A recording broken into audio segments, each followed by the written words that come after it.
Hello दोस्तों, आज हम लोग भारत की राज्य व्यवस्था इंडियन पॉलिटी के चौथे टॉपिक संविधान की विशेषताओं के 35 प्लस महत्वपूर्ण एमसीक्यू को लगाएंगे। तो अगर आपने फर्स्ट सेकंड थर्ड टॉपिक को नहीं देखा है तो आप इंडियन पॉलिटी के प्लेलिस्ट में जाकर उसे देख सकते हैं। मैं टॉपिक वाइज पूरे चैप्टर को कंप्लीट करूंगा। तो चलिए शुरू करते हैं आज का ये टॉपिक।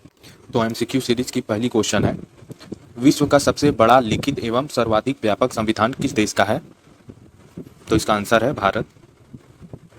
भारतीय संविधान कैसा है? तो भारतीय संविधान अंशतः कठोर और अंशतः लचीला है, ऑप्शन डी। भारत का संविधान किस प्रकार का है? नम्य और अनम्य प्रकार का है। भारत के संविधान में भारत को माना गया है राज्यों का एक यूनियन माना गया है, ऑप्शन सी सही है। भारत एक धर्मनिरपेक्ष देश है, इसका अर्थ है, तो धर्मनिरपेक्ष का क्या अर्थ होता है? तो उसका राज्य स्तर पर कोई धर्म नहीं, यही इसका अर्थ होता है धर्मनिरपेक्ष का। छठवां क्वेश्चन है, निम्नलिखित कथनों में से कौन सही है? तो इसका आंसर है ऑप्शन डी, प्रजातंत्र। भारत एक संसदात्मक प्रजातंत्र है। भारतीय संविधान के संबंध में कौन सा कथन सही है? तो इसका आंसर है ऑप्शन दो, ऑप्शन बी, यह दूसरे देशों के संविधान से प्रभावित है। दूसरे देशों के संविधान से प्रभावित है। आठवां क्वेश्चन है, निम्नलिखित में से कौन सा कथन सही है? आप आराम से वीडियो को रोककर एक एक कथन को पढ़ सकते हैं, स्टॉप कर सकते हैं आप। भारत का संविधान भारत की संसदीय पद्धति की सरकार की व्यवस्था करता है, ये सही है। दूसरा, भारतीय संविधान द्वारा स्वतंत्र न्यायपालिका की स्थापना की गई है, बी भी सही है। भारतीय संविधान भारत में विधि के शासन की व्यवस्था करता है, ये भी सही है, यानी तीनों सही है, उपयुक्त में से सभी हो गया। निम्नलिखित में से कौन सा कथन सही नहीं है? इसमें कौन सा सही नहीं है उसको बताना है। तो इसका आंसर है ऑप्शन डी, संविधान के प्रवर्तन के समय से ही संविधान में मूल कर्तव्य शामिल हैं। ये गलत है, क्योंकि स्टार्टिंग में मूल कर्तव्य नहीं था, इसको बाद में संविधान संशोधन द्वारा जोड़ा गया था। 10वां क्वेश्चन है, निम्नलिखित में से कौन सा कथन सही है? तो इसका आंसर है ऑप्शन डी, उपयुक्त में से सभी सही है। आप वीडियो को रोककर आराम से इसे पढ़ सकते हैं। भारतीय संविधान में कई विदेशी संविधान के तत्वों का समावेशन है, और भारतीय संविधान एकल नागरिकता का प्रावधान करता है, ये भी सही है। और भारतीय संविधान वयस्क मताधिकार की व्यवस्था करता है, ये तीनों सही है। भारत का संविधान है, तो भारत का संविधान कठोर कम लचीला ज़्यादा है, ऑप्शन सी। भारत का संविधान का स्वरूप किस प्रकार का है? तो भारत के संविधान का स्वरूप संरचना में संज्ञानात्मक, भावना में एकात्मक। 13वां क्वेश्चन है, भारतीय संविधान भावना में एकात्मक है क्योंकि उपयुक्त में से सभी सही है। केवल संसद को संवैधानिक संशोधन प्रक्रिया आरंभ करने का अधिकार है, डी। कुछ स्थिति में संसद को राज्य के लिए कानून बनाने का अधिकार है, और सी, अखिल भारतीय सेवाओं के कारण। ये तीनों सही है, उपयुक्त में से इसलिए सही होगा। तो उसके कारण पूछा था, तो ये तीनों ही कारण है एकात्मक के लिए। 14वां क्वेश्चन है, भारतीय संविधान के संदर्भ में कहा जाता है कि क्या कहा जाता है? इसे वकीलों का स्वर्ग कहा जाता है, ऑप्शन बी। भारतीय संविधान पर सबसे अधिक प्रभाव किसका पड़ता है या किसका पड़ा है? तो ये मोस्ट इंपॉर्टेंट क्वेश्चन है। भारत सरकार अधिनियम 1935 का सबसे अधिक प्रभाव पड़ा है। निम्नलिखित में से यह किससे निर्धारित होता है कि भारत का संविधान परिसंघीय है? तो इसका आंसर है ऑप्शन सी, केंद्र एवं राज्य के बीच शक्तियों का वितरण। इससे ही पता चलता है कि भारत का संविधान परिसंघीय है। भारत में प्रजातंत्र इस तत्व पर आधारित है कि जनता से सरकारों को चुनने तथा बदलने का अधिकार प्राप्त है। भारतीय संविधान में है, तो भारतीय संविधान में कुल कितने आर्टिकल हैं? 395 आर्टिकल हैं। तो इसमें 395 आएगा, 350 से अधिक आर्टिकल में ही आएगा, क्योंकि 400 से तो अधिक नहीं है, तो उससे कम क्या होगा? तो 395 से अधिक है, 350 से अधिक है, सॉरी। भारतीय संविधान भारत में किस प्रकार की संसद प्रणाली अपनाई गई है?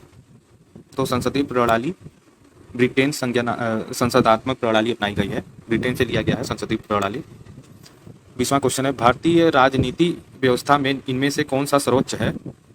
तो ये मोस्ट इंपॉर्टेंट क्वेश्चन है। भारतीय राजनीति व्यवस्था में संविधान को सर्वोच्च माना जाता है। अगला क्वेश्चन है, भारतीय संविधान के वृहद होने का कारण है? तो इसके वृहद होने का क्या कारण है? इसमें संघ और राज्य दोनों सरकारों का संविधान है, इसीलिए हम लोग का संविधान सबसे ज़्यादा बड़ा है, बृहद है। सभी देशों से सबसे बड़ा संविधान है हम लोगों का, इंडिया का। भारतीय संविधान का अभिभावक कौन है? तो भारतीय संविधान का अभिभावक है सर्वोच्च न्यायालय। भारत में वयस्क मताधिकार की उम्र सीमा क्या है? इजी क्वेश्चन, तो 18 वर्ष है। भारतीय संघीय व्यवस्था की एक विशेषता है, तो इसका आंसर है ऑप्शन बी, संविधान की सर्वोच्चता। भारत के संविधान में संघीय शब्द की जगह किन शब्दों का स्थान दिया गया है? तो संघीय शब्दों की जगह इसे राज्यों का संघ बोला गया है। भारतीय संविधान में कितनी सूचियां हैं?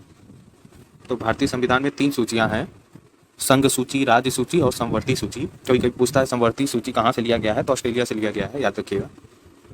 भारतीय संविधान अपना प्राधिकार किससे प्राप्त करता है? तो इसका आंसर है भारत की जनता से। भारत में वैध प्रभुसत्ता निहित है, तो वैध प्रभुसत्ता संविधान में निहित है। भारतीय संविधान की संरचना किस प्रकार की है? तो कुछ एकात्मक कुछ कठोर, ऑप्शन डी सही है। 10वां क्वेश्चन है, भारत के संविधान के अधीन निम्न कथनों में से कौन सा सही है, ये बताना है। तो देखिए, पहला पढ़ते हैं, संविधान सर्वोच्च है, ये सही है। दूसरा पढ़ते हैं, संघ और सरकार के बीच शक्तियों का स्पष्ट विभाजन हुआ है, हाँ ये भी सही है, शक्तियों का बंटवारा हो चुका है।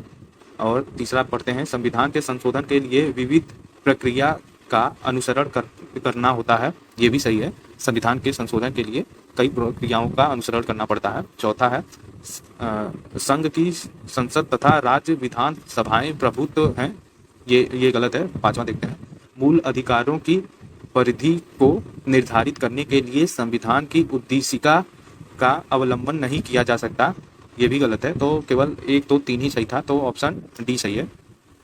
लिखित संविधान की अवधारणा ने सर्वप्रथम कहाँ जन्म लिया था? ये पूछ रहा है, सबसे पहले लिखित संविधान कहाँ लिखा गया था लिखित रूप से? तो इसका आंसर है ऑप्शन ए, फ्रांस में लिखा गया था लिखित संविधान। 12वां क्वेश्चन है, अध्यात्मक शासन का उदय सर्वप्रथम किस देश में हुआ था? तो इसका आंसर है संयुक्त राष्ट्र अमेरिका में हुआ था, संयुक्त राज्य अमेरिका। निम्न में से कौन सा एक भारतीय संविधान का दर्शन नहीं है? तो भारतीय संविधान का दर्शन साम्यवादी राज्य नहीं है। 14वां क्वेश्चन है, भारतीय संविधान संज्ञानात्मक है, हाँ ये सही है, भारत एक अर्ध संज्ञानात्मक है।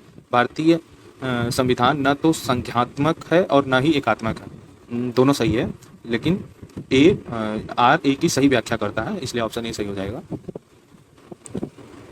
इनमें से कौन सा भारतीय संघीय व्यवस्था में एकात्मक तत्व है? पहला, शक्ति का विकेंद्रीकरण, शक्ति का विकेंद्रीकरण, हाँ ये 1 मिनट, ये गलत लग रहा है, शक्ति का विकेंद्रीकरण, 1 मिनट, एकात्मक तत्व पूछा है, इसलिए शक्ति का विकेंद्रीकरण ये नहीं होगा। दूसरा देखते हैं, राज्यपाल की नियुक्ति, हाँ ये है। देखिए यहाँ संघीय व्यवस्था की बात कर रहा है, इसलिए हमें संघीय व्यवस्था में जो दिया है केवल उसको देखना है। तो संघीय व्यवस्था में राज्यपाल की नियुक्ति है, राज्यसभा के असमान प्रतिनिधि भी हैं, और चौथा है न्यायिक पुनर्विलोकन, ये नहीं है। 5वां अखिल भारतीय सेवाएं, ये भी है। 6वां द्विसदनात्मक व्यवस्थापिका, ये भी नहीं है। तो केवल 2 3 और 5 सही है, ऑप्शन बी सही होगा। आप आराम से वीडियो को रोककर धीरे धीरे पढ़ सकते हैं। भारत में राजनीतिक व्यवस्था के मूलभूत लक्षण है, तो मूलभूत लक्षण क्या क्या है ये पढ़ना है। तो देखिए, पहला है, यह एक लोकतांत्रिक गणतंत्र है, हाँ ये सही है। इसमें संसदात्मक रूप की सरकार है, ये भी सही है। तीसरा है, सर्वोच्च सत्ता भारत की जनता में निहित है, ये भी सही है। चौथा, यह एक एकीकृत शक्ति का प्रावधान करती है, ये गलत है, ये तो शक्ति का विकेंद्रीकरण करती है, बंटवारा करती है, इसलिए केवल चौथा गलत है। तो ऑप्शन ए बी 1 2 3 सही है, ऑप्शन बी सही हो गया। निम्नलिखित में से कौन सी विशेषता भारतीय संघ और अमेरिकी संघ दोनों में साझी है? तो इसका आंसर है ऑप्शन डी, संविधान की व्याख्या के लिए संघीय उच्चतम न्यायालय। निम्न में से कौन सा भारतीय राज्य व्यवस्था में सर्वोच्च है? तो पहले भी हम लोगों ने किया है इसका, तो इसका आंसर है संविधान। ये मोस्ट इंपॉर्टेंट क्वेश्चन है। भारत संविधान का आप किस प्रकार वर्णन करेंगे? तो भारतीय संविधान का हम विश्व के सबसे विस्तृत संविधान में से एक है। ऑप्शन सी सही है। आज का लास्ट क्वेश्चन, भारत का संविधान मान्यता प्रदान करता है। तो भारत का संविधान कौन सी मान्यता प्रदान करता है?